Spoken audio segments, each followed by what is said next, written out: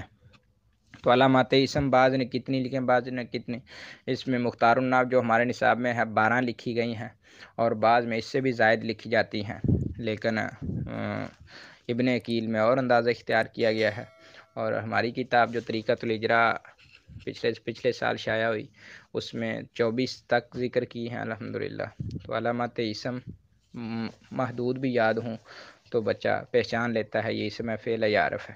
علامات اسم شروع میں الف لام ہو جیسے الحمدو. اب الحمدللہ رب العالمین سے قرآن کا آغاز ہو رہا ہے، تو آپ پہلا حرف ہی، پہلا لفظ ہی، پہلا کلمہ ہی پہچاننا چاہتے ہیں. یہ کیا ہے؟ پھر اس کے بعد حمد، یہ 2 کلمے ہیں. تو اب الحمد یہ پورا کلمہ جو ہے یہ کیا ہے؟ اسم فعل یا حرف ہے. یہ اسم علامت کیا ہے؟ اس کے شروع میں الف لام آ گیا، کیونکہ ہم نے علامات اسم میں یہ بات پڑھ لی ہے کہ جس کے شروع میں الف لام آ جائے گا وہ اسم ہوگا. دوسرے نمبر پر اس پر حرف جر داخل ہو جیسے للہ، باللہ، تاللہ. اور تیسرے نمبر پر آخر میں تنوین لائق ہو جیسے محمد. اب غور کریں قرآن مجید میں کتنے کلمات ایسے ہیں جن پر تنوین آتی ہے. ذخیرہ یا حدیث میں کتنے کلمات ایسے ہیں جن پر تنوین آتی ہے. تو وہ سارے کے سارے تنوین ہونے کی وجہ سے صرف اسم کہلائیں گے، کیونکہ ہم نے پڑھ لیا ہے علامات اسم میں سے ایک علامت تنوین کا ہونا بھی ہے. آخر میں تائے تنیث متحرکہ مدورہ ہو جیسے رحمت، مسند الیہ ہو جیسے محمد الرسول اللہ میں لفظ محمد، مضاف ہو جیسے رسول اللہ میں لفظ رسول، موصوف ہو جیسے قرآن مجید، منصوب اسم منصوب مکہ اس کی طرف نسبت کی جائے تو مکی، بخارا اس کی طرف نسبت کی جائے تو بخاری، ترمذ اس کی طرف نسبت کی جائے تو ترمذی، مصر اس کی طرف نسبت کی جائے تو مصرج. یا نسبت لگا دینے سے اسم منصوب بنتا ہے نا. تو آخر میں یا نسبت، اب مکہ سے مکیش، مصرج یہ اسم منصوب جو ہوتا ہے یہ بھی اسم شمار ہوتا ہے یا نسبت کے لگنے کی وجہ سے. مصغر ہو جیسے قریش، منادہ ہو جیسے یاد. اب منادہ وہ ہوتا ہے جس کے شروع میں حرف ندا آ جائے، تو حرف ندا جس کلمہ پر آ جائے اسم کی نشانی بن جاتا ہے، اسم کی علامت اس میں پائی جاتی ہے تو وہ اسم ہی ہوتا ہے. تثنیہ ہو جیسے مسلمان، مسلمن واحد ہے، مسلمان تثنیہ ہونا یہ اسم کی علامت ہے. جمع ہونا یہ بھی اسم کی علامت ہے.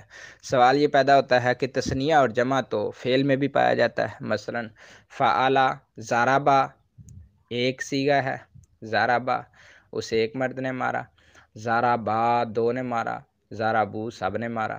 تو ضربا واحد ہے، ضربا تثنیہ ہے، اور ضربو جمع ہے، جمع کا صیغہ ہے. تو پھر یہ اسم کے ساتھ خاص کیوں کی گئی کہ اسم کی علامات ہیں تثنیہ اور جمع فعل کی نہیں ہے؟ اس لیے کہ فعل میں جو تثنیہ یہ جمع پایا جاتا ہے وہ فعل کا حصہ نہیں ہوتا، اس کا تعلق فعل کی ذات کے ساتھ نہیں ہوتا بلکہ فاعل کی ذات کے ساتھ ہوتا ہے. فعل دوسرے لفظ میں ایسے سمجھ لیں، فعل جو ہوتا ہے وہ اس کا تثنیہ یا جمع ہونا فاعل کے اعتبار سے ہوتا ہے جو ضمیروں کی شکل میں ظاہر یا پوشیدہ ہوتا ہے. مثلا فعلا یا ضربا، ضربو ان 2 مردوں نے مارا، ان سب نے مارا. تو یہ مراد نہیں ہے کہ مارنے والے 2 یا سب مرد، یہ مراد نہیں ہے کہ یہاں کام 2 یا سب ہیں، کام ایک ہے مار، لیکن کرنے والے 2 یا سب ہیں یعنی کہ فاعل. تو بات واضح ہو گئی. حرف لغتاً کنارے کو کہتے ہیں. تعریف: حرف وہ کلمہ ہے جو اسم یا فعل سے ملے بغیر اپنے معنی پر دلالت نہیں کرتا، جیسے لام، من، الی وغیرہ. یہ اس وقت تک اپنے معنی پر دلالت نہیں کرتے جب تک ان کے ساتھ 2 اسموں یا ایک اسم اور ایک فعل کو نہ ملا لیا جائے، جیسے الحمد میں لام حرف جر. اب یہ کیا ہوا کہ کہا جا رہا ہے حرف لغتاً کنارے کو کہتے ہیں، تو چونکہ حرف جو ہے کنارے کنارے رہتا ہے اس وجہ سے اس کو حرف کہہ دیا جاتا ہے. تو یہ حرف کنارے کنارے تو نہیں رہتا، حرف تو درمیان میں آ جاتا ہے. الحمدللہ میں درمیان میں ہے لام حرف جر. مطلب کیا ہے کنارے کنارے رہنے کا؟ مطلب یہ ہے کہ حرف جو ہوتا ہے یہ کلام میں مقصود بالذات نہیں ہوتا. مقصود بالذات کلام کے اندر دو چیزیں ہوتی ہیں، مسند اور مسند الیہ. یہ ان دونوں سے خالی ہوتا ہے. حرف نہ مسند ہوتا ہے نہ مسند الیہ. دونوں چیزیں حرف نہیں بن سکتا. حرف نہیں بن سکتا. تو لہٰذا یہ کنارے کنارے پہ واقع ہوا کہ یہ دو کلام کے اصلی جز تھے، ایک مسند اور دوسرا مسند الیہ. دونوں ہی یہ نہیں بنتا. علامات حرف کی علامت یہ ہے کہ اس میں اسم یا فعل کی کوئی علامت موجود نہیں ہوتی. تو فائدہ حرف کلام میں مقصود بالذات نہیں ہوتا. یہ دو اسم اور فعل یا دو. اب مقصود بالذات کی میں نے ابھی وضاحت کی ہے کہ حرف کلام میں مقصود بالذات، کہ مقصود بالذات دو چیزیں ہوتی ہیں مسند اور مسند الیہ کلام میں، یہ دونوں ہی نہیں بنتا. یہ تو صرف ربط کے لیے آتا ہے. وہ ربط کبھی دو اسموں میں ہوتا ہے، کبھی اسم اور فعل میں، یا دو جملوں میں. ایسے جیسے فناظرۃ الی میسرۃ آمن باللہ ان کنتم تحبون اللہ فاتبعون. کل سے انشاءاللہ مرکب کا سبق ہوگا. یہ 10 منٹ کا سبق کافی لمبا ہے یاد کرنے کے اعتبار سے. اگر کوئی یاد کرے، اللہ تعالی ہمیں نحو میں مہارت حاصل کر کے قرآن و سنت کو سمجھنے والا بنا دے. السلام علیکم ورحمۃ اللہ وبرکاتہ.